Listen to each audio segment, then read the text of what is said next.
From bloated and tired to free and inspired. Welcome to Free and Inspired Radio with Philip Watkins, your weekly dose of everything digestion and mental health related. We hope you enjoy this episode.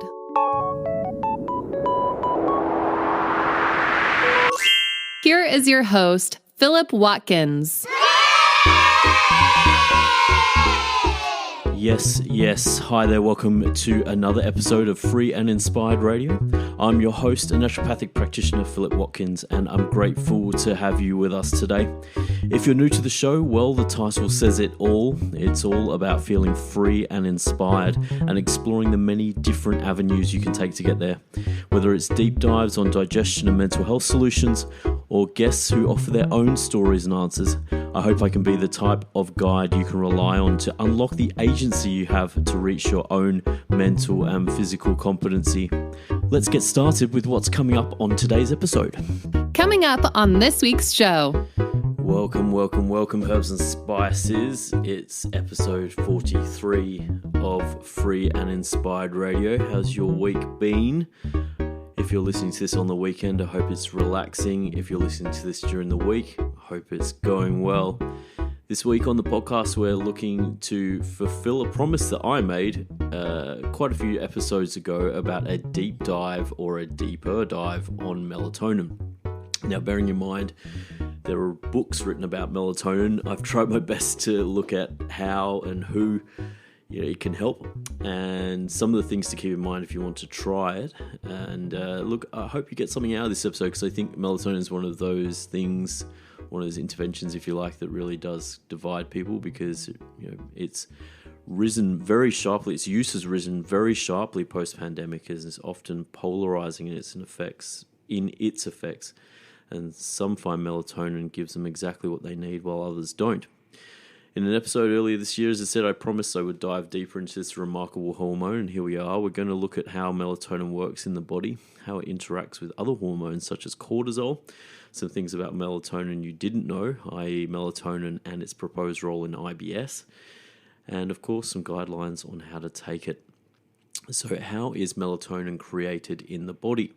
One of the first things I offer patients about melatonin is its relationship to the natural rhythms of light over the day. As your eyes notice the change in the light spectrum at sunset, this triggers a message via the optic nerve to the pineal gland in the brain to begin melatonin production.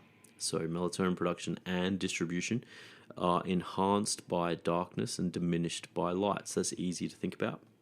It peaks in the middle of the night, often between 2 and 4 a.m., and decreases gradually during the second part of the night. So already this natural ebb and flow can give you clues as to how melatonin can help you to manage sleep disturbances. So if you're finding that you're waking up earlier than my alarm, as many of my patients put it, this can signify that your melatonin levels could benefit from supplementation, or you should probably go to bed earlier, but that's obviously not desirable for a lot of people. So a study published in 2020 confirmed that melatonin significantly decreased early wake time in elderly adults using a 3 milligram dose over 4 weeks. And if you're new to some of the sleep episodes that I've done on Free and Inspired Radio, you may not have come across a really interesting statistics that suggest that 50% of our elderly are actually experiencing some sleep issues or straight out insomnia. So the fact that melatonin can help our elderly members of our community with their sleep issues is really, it's a big deal. And as you'll find, I think melatonin is actually quite a lot more indicated for members of our elderly population because of the wider elements of how it helps. So stay tuned and we'll try and bring that in a little bit more if you're interested. Melatonin's primary function is regulating circadian rhythms, which you may have heard of before, including your sleep-wake rhythms and neuroendocrine rhythms or body temperature cycles. So neuroendocrine, the best way to think about that is the connection between the nervous system and your hormones. So, for example, growth hormone and these really important messengers in the body that help to elicit kind of many different functions that keep us staying alive and feeling good over the course of our lives. So First, you're probably asking what a circadian rhythm is. So if you're new to a circadian rhythm or what it is, the circadian rhythm is the 24-hour internal clock in our brain that manages alertness and sleepiness based on the light spectrum in our environment. So we've kind of talked about that. The sleep-wake cycle alone influences eating habits, digestion, body temperature, hormone release, and other functions. Due to the wide variety of functions influenced by the sleep-wake cycle, it's easy to see how a lack of sleep or poor sleep patterns can affect what feels like everything. I mean, if you've had poor sleep, just a few days of bad sleep, everything falls apart, right? In contrast, restoring circadian rhythms can positively influence our behavior, mood, memory consolidation, and metabolism. And I often see this in patients. One of the first things that pops up is that their short-term memory starts to be affected. And imagine if you could reverse that by concentrating on your sleep, and maybe melatonin is the key to that. So once again, it's an interesting key for you. One of the deeper, more fascinating parts of melatonin's role beyond sleep is its role as an internal time giver for other organs. So, for example, by helping an organ or system to know what time it is, melatonin influences cortisol and insulin levels in the morning, so we are wide awake and ready to draw energy from our breakfast. Chronobiology, or the effects of time on our bodies, or light and dark, is definitely worth its own article. It's recently led to a Nobel Prize award for researchers, I think last year, investigating its impact on our health. For now, though, understanding melatonin's role is helping us to merge with our environment is a great start to getting some insights into this remarkable hormone. And already we can kind of see how it's extending beyond sleep. Melatonin can play a significant role in protecting the brain from rust, or as I call it, rust caused by a process called oxidation. Oxidation is a naturally occurring and necessary process in our bodies, but the byproducts it creates can accelerate an aging-like process called oxidative stress. Melatonin is known for its antioxidant action in the brain as a protective mechanism, and this protective action also spans out to none other than the digestive system. So true to our gut-brain connection obsession here on Free and Inspired Radio. Melatonin in the gut, right? This is awesome. Melatonin's effects on receptors in the gut protect it from ulceration by reducing hydrochloric acid and the effects of bile acids from the gallbladder on the gut lining. This protective quality sees melatonin potentially help in many digestive conditions such as ulcerative colitis and irritable bowel syndrome.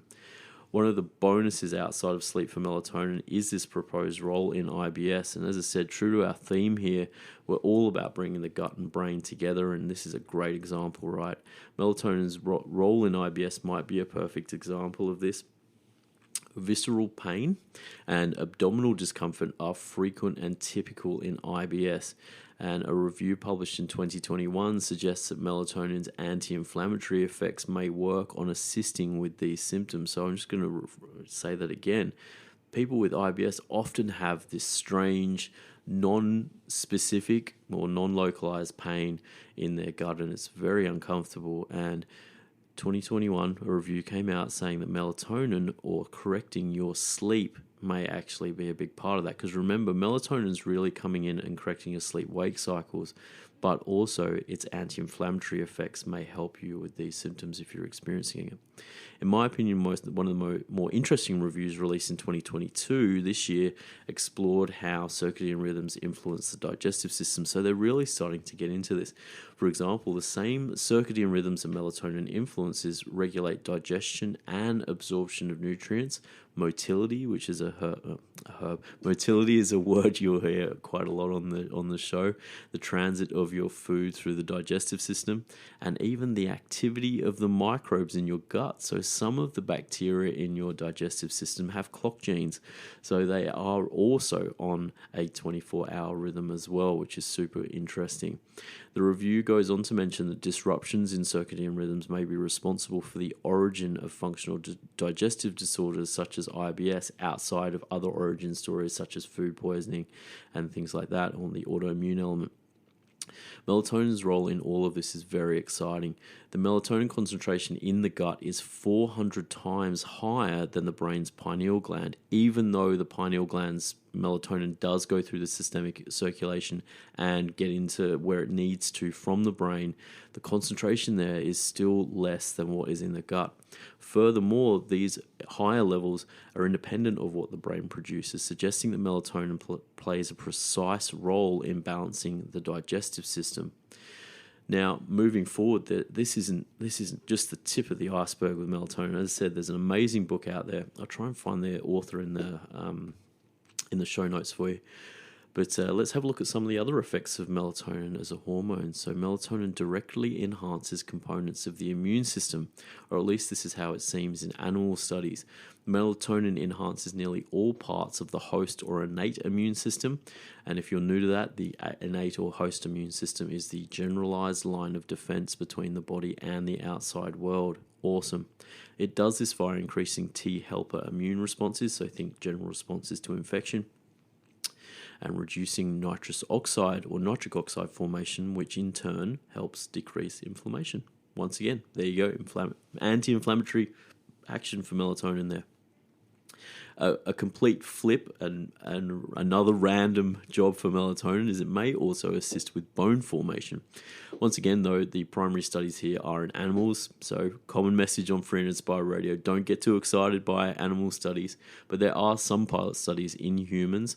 Sometimes, though, this can be a great guide, and one of the animal studies found that melatonin supplementation increased the bone mass of rats and also saw a reduction in bone resorption, which is a process that breaks down bone tissue. So as you might understand with osteoporosis, reducing bone resorption is actually a really key marker there. So some exciting stuff.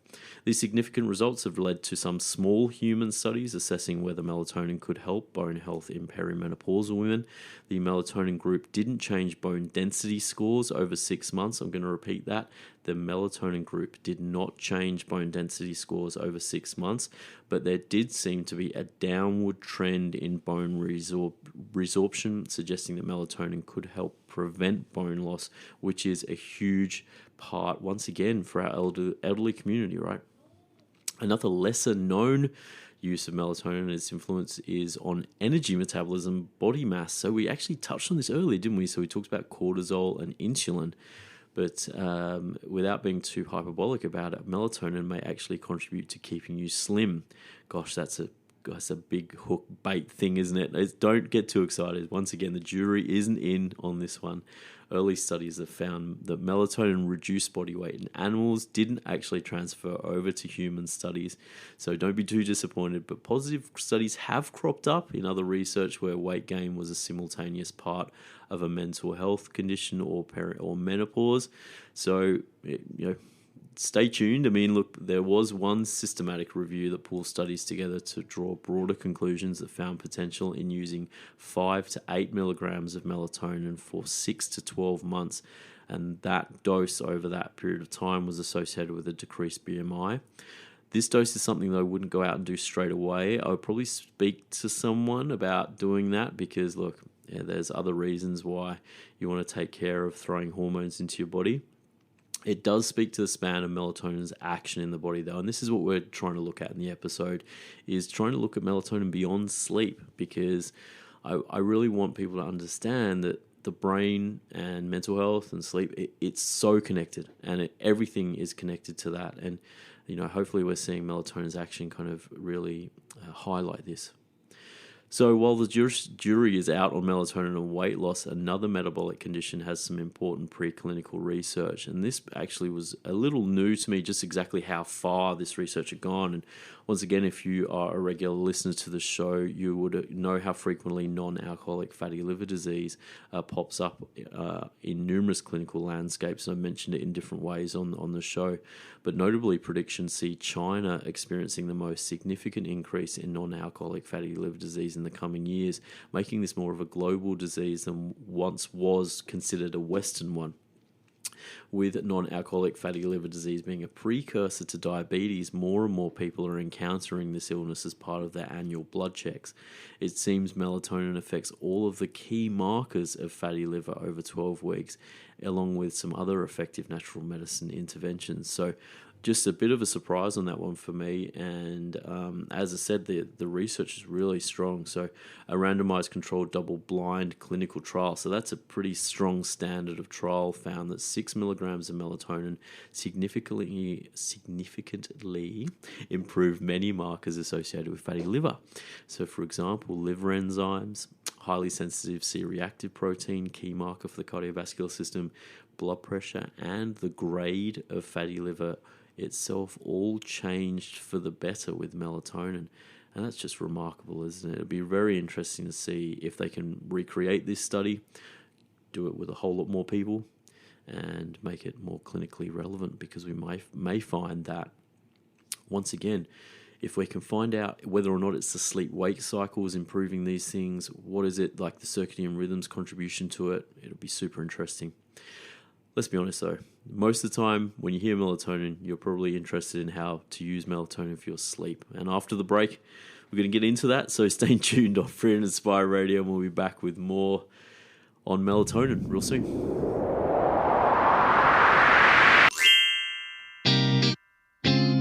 Whew, time to take a break. Are you enjoying this episode of Free and Inspired Radio? There's no better time to take back your personal health sovereignty. If you want to connect with more free and inspired episodes, simply subscribe to your favorite podcast platform or visit the website at www.philipwatkins.health for more information. Let's get back to the show.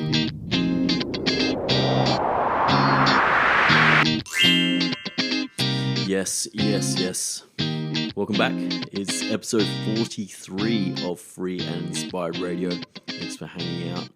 In this episode, we're looking at the internal time giver of the body, melatonin.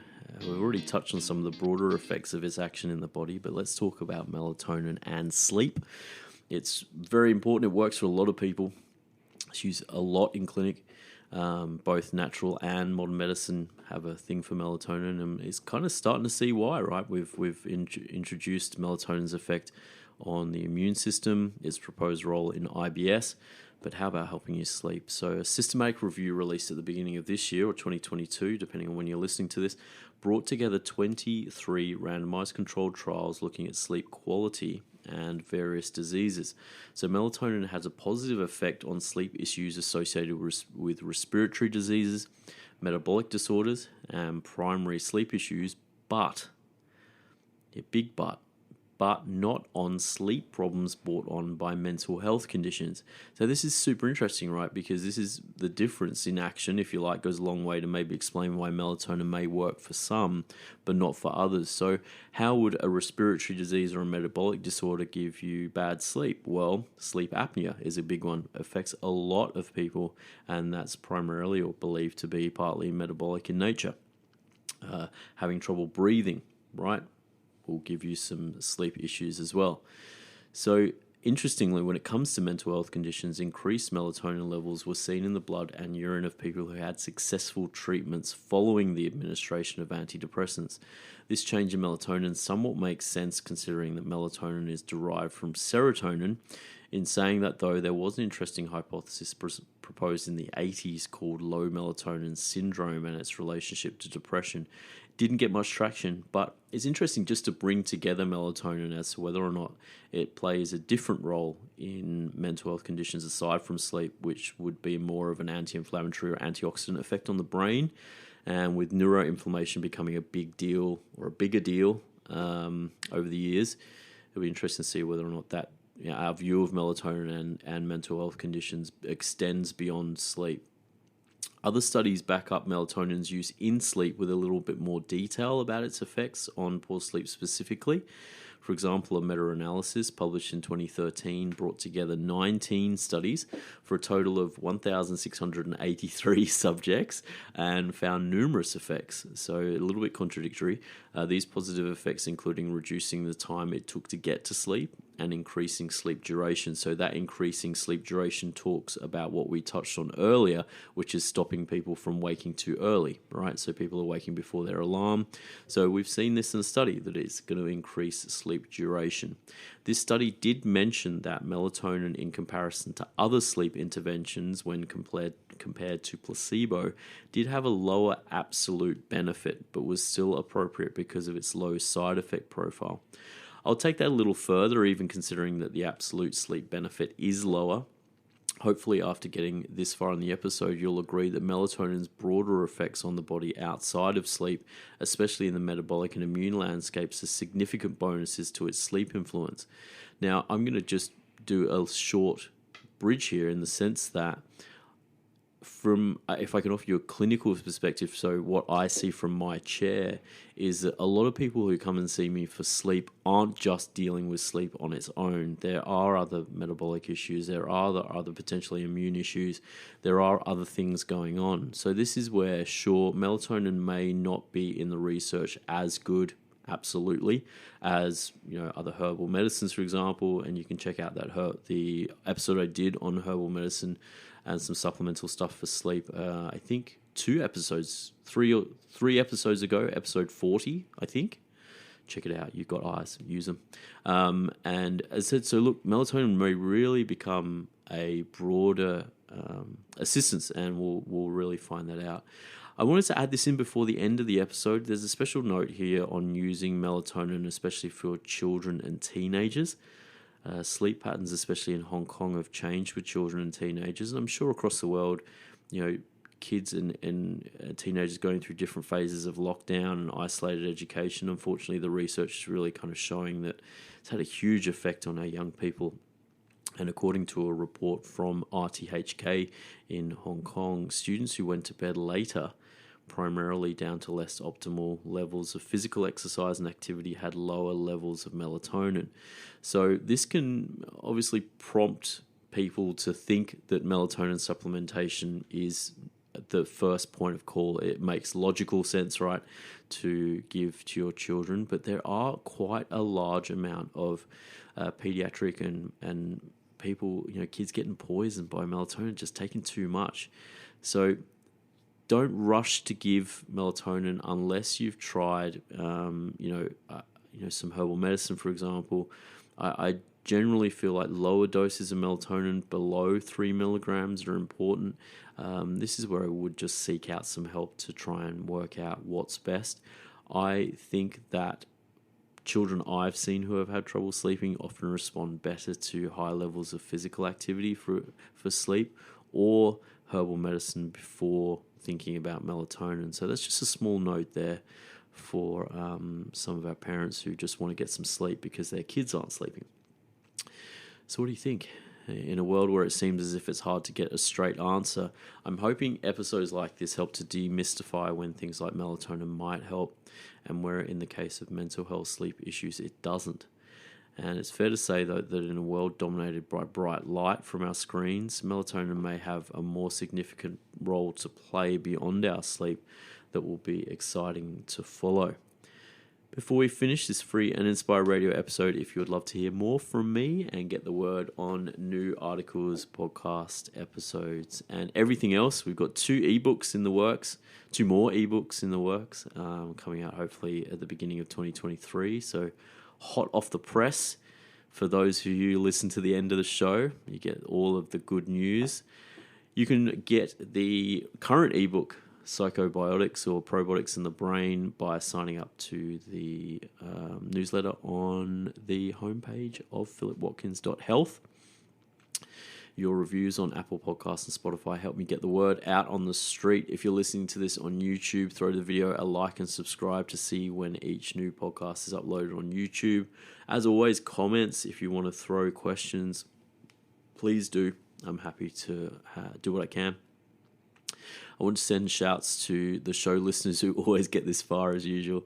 The show is about helping you to find the freedom to feel inspired again. I hope this episode gets you one step closer to not spending your day thinking about your health. Free and inspired, right? Until next week, don't forget to take care of yourself and those around you. And we'll be back with more Free and Inspired Radio next week. Have a good one. See you.